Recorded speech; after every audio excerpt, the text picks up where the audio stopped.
What's up, y'all? It's election day today. Yeah, in South Carolina it is. I don't know. I want to talk about something, and then some say switch it up. Switch it up. Well, I really want to do it in honor of my auntie. She been instrumental in my faith. Yeah, she has. Alice, I miss you so much. But let's talk about no condition is permanent. And sometimes my heart it get right and then it get and then my spirit and they come into conflict sometime, so it's hard. It is hard, in America because we waking up like, yay, living in America, but it's not that easy for black people because we didn't immigrate here, and sometimes you wait and you go to work and you go to school and you experience all these indifferences against black people, and we have to remember that we are captives or we were, taken, and not like every other race come here, to eat the pie. We bake the pie, but they don't want us to eat the pie. So, but God had to deal with me in that area because you just have to think of things like love, patience, and hope, and things that make you and everything in your environment in the world a better place. Because I was at the store the other day and I had just took in enough money to buy what I needed, and it was this man, this gentleman. He was a gentleman, this white man. He was standing in front of me, and the line was taking long, and then another line opened, and I was ahead of him, and we were kind of standing together. In that moment, it seemed like we were feeling each other, like like when the line opened, and then we just made small talk. Like I told him to go ahead, I'm working on patience, and I don't know, he just was stymied for a minute, because I could sense his urgency. The only thing he had was a picture, and I told him, I like that wood on that picture, and he just kind of stared at me, and he had to break his stare, like, yeah, you can go, and I told him I'm working on my patience, but yeah, he was pretty sharp too, like he was kind too, but he was he was in a rush. He had his Levi's linked up and just casual, he ain't going out, he was casual, he was cool. And when I got to the front, it was my turn after him, and I was like, oh, I like that shirt. And I asked the lady, I was like, how much is that shirt? And she was like, whatever it is, you can afford it. She said he paid for everything that you have. It takes a humbling, because I had told him I'm working on my patience, and patience is the daughter of wisdom. So it just did something to my heart. And every time, you try to be hard and you belong to God, he'll find a way to soften you. You just got to humble yourself. And I was humble because the line was long, and, it's not me. God gets the glory. But anyway, I want to talk about no condition is permanent. No condition is permanent. One time I lived in Iowa. And we moved up there like in a tribe. What's up to my team, y'all? I love y'all so much. And we moved in a smaller town, and we dealt with a lot, police pulling you over. Can I see your ID? If you don't show them your ID, what you want to see my ID for? If you don't show them your ID, they take you to jail. And it just was a cycle that wouldn't stop.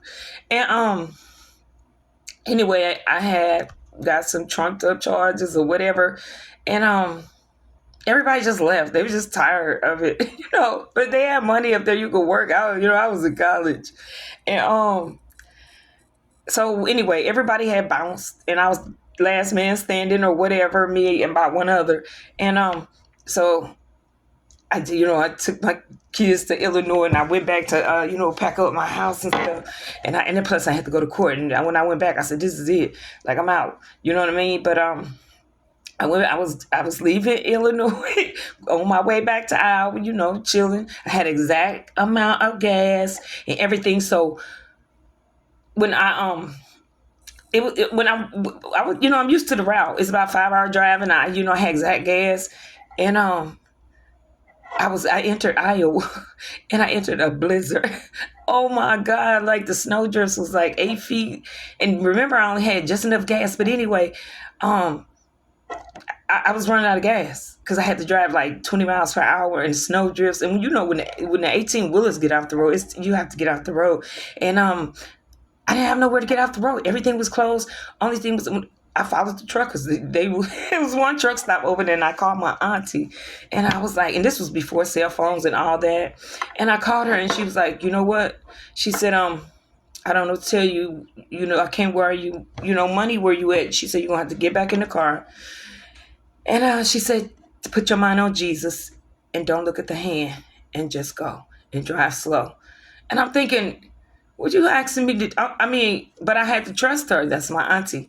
I had to trust her.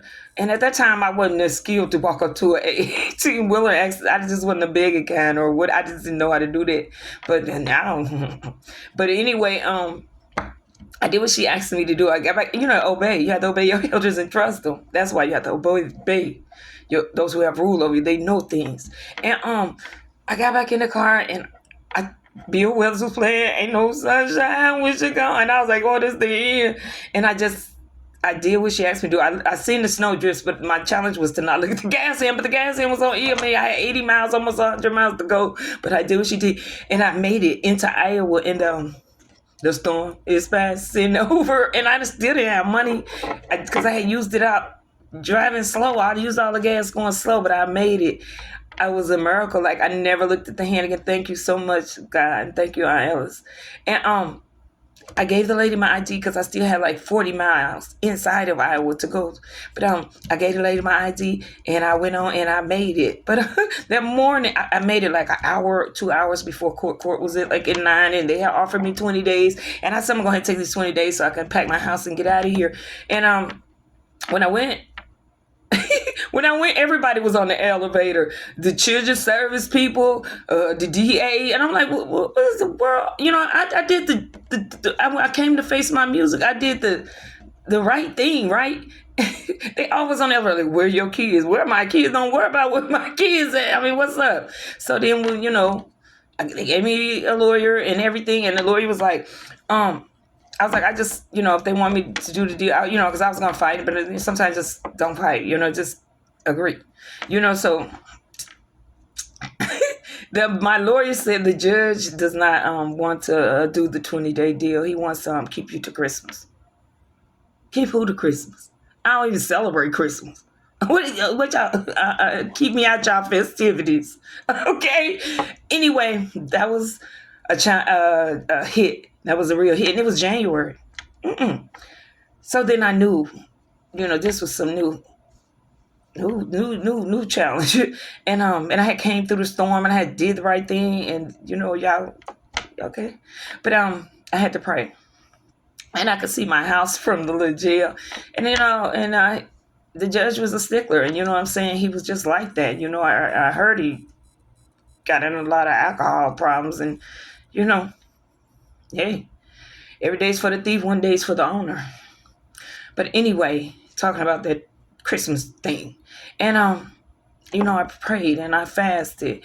And one night I went to sleep and something like a pinky finger. I didn't eat no more food. I didn't do nothing. I said, I'm never eating. I said, I'm going to fast forever now. And to my next court day. And like a pinky finger had like shook my spirit within. And it was just an amazing feeling. And I was like, because I told God to talk to me. But then after that, I started having visions or images or whatever. And I had seen myself. One night I seen myself walking past the guards. And I went out 3 times. I went out to jail 3 times in the spirit realm.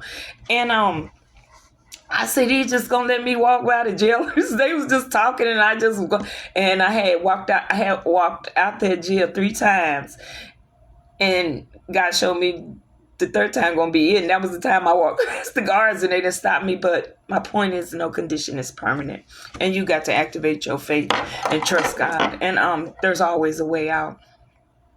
The 3rd time I went out and went to the judge, he was sitting there looking at me, staring me down like he had, radar vision, X-ray vision. He could see through you. It's nothing. His mean mug and nothing didn't get to me because God I had already went out.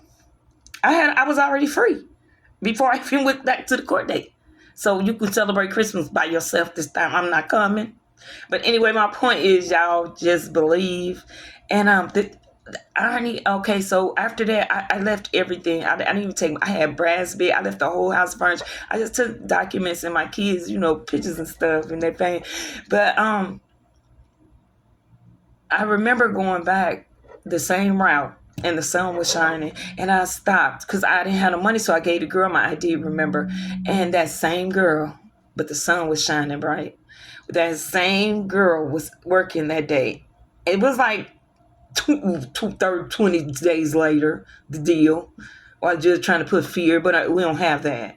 And she was there, and I gave her $20, and she gave me my ID, and I journeyed forward, y'all. And it was it took faith to get through that, because this ain't the color purple. I'm not staying here to Christmas. Anyway, my God is a big God. I just want y'all to know that no condition is permanent. Trust God. When it doesn't look like, even when the storms come, they will pass. Storms will come, but they will pass. You just got to keep your eye on whatever you believe. And I kept my eye on what I believe, because them snowdrifts was high.